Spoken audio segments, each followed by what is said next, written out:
पंजाब से लेकर दिल्ली की राजनीतिक गलियारों में हलचल दिन भर मचा रहा। मुख्यमंत्री कैप्टन अमरिंदर सिंह और नवजोत सिंह सिद्धू के बीच बात अब तक नहीं बन सकी है। इस बीच सिद्धू को लेकर सस्पेंस बरकरार है, तो दूसरी तरफ कांग्रेस नेता राहुल गांधी के दिल्ली स्थित सरकारी आवास पे प्रशांत किशोर के पहुंचते ही अचानक देश की सियासत गर्मा गई। तरह तरह के कयास लगाए जाने लगे, लेकिन जैसे ही प्रशांत किशोर और राहुल की बैठक में प्रियंका गांधी, हरीश रावत और केसी वेणुगोपाल पहुंचे, सियासत का रुख बदल गया। बीजेपी में खलबली होने लगी।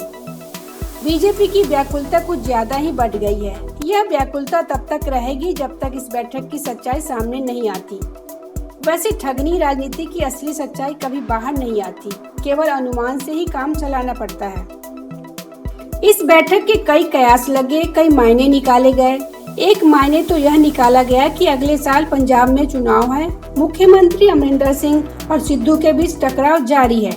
शायद इस टकराव को खत्म करने के लिए पीके को बुलाया गया हो। पीके अमरिंदर सिंह के सलाहकार नियुक्त हैं और हरीश रावत पंजाब के प्रभारी भी हैं।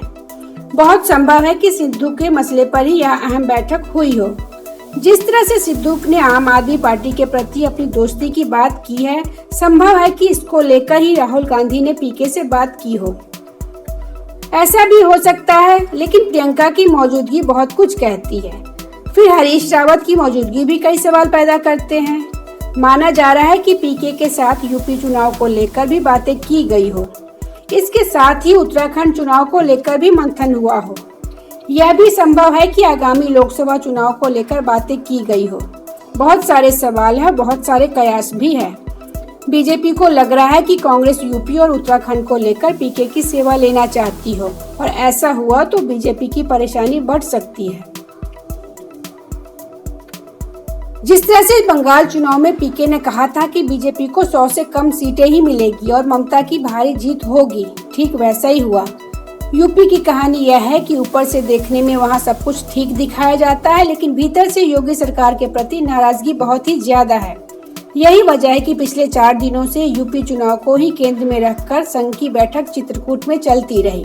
खेल यही है कि चाहे जैसे भी हो, अगली बार भी बीजेपी की सरकार यूपी में बने। इधर कांग्रेस यूपी में अपना सब कुछ खो चुकी है और प्रियंका मैदान में उतरकर भी अभी तक कोई बड़ा करिश्मा नहीं कर पाई है। ऐसे में संभव है कि पीके यूपी के लिए भी कोई बड़ा तरीका निकाल सके। यह बात और है कि पीके सार्वजनिक तौर पे कह चुके हैं कि अब वे चुनावी रणनीति नहीं बनाएंगे, लेकिन यह भी सच है कि वे पंजाब में अमरिंदर सिंह के लिए रणनीति बना रहे हैं। ऐसे में साफ है कि पीके कांग्रेस के साथ मिलकर कोई बड़ा खेल कर सकते हैं। यह भी कहा जा रहा है कि कांग्रेस प्रशांत किशोर को कांग्रेस के साथ भी जोड़ सकती है, और ऐसा हुआ तो किशोर की रणनीति बड़ी हो सकती है। प्रियंका गांधी भी यूपी चुनाव को लेकर एक्टिव हो चुकी है। उन्होंने सोमवार को ही यूपी के कांग्रेस नेताओं से एक अहम बैठक की है। गौरतलब है कि जब प्रशांत किशोर एनसीपी के प्रमुख शरद पवार से 11 और 21 जून को 2 बार मुलाकात करने पहुंचे, तब यह कयास लगाने शुरू हुए कि पवार के साथ मिलकर ममता बनर्जी कोई बड़ा खेल करने वाली है। वो यूपीए के पैरेलल कोई बड़ा मोर्चा खड़ा करना चाहती है। हालांकि तब खुद प्रशांत किशोर और शरद पवार ने इन अटकलों से किनारा कर लिया था।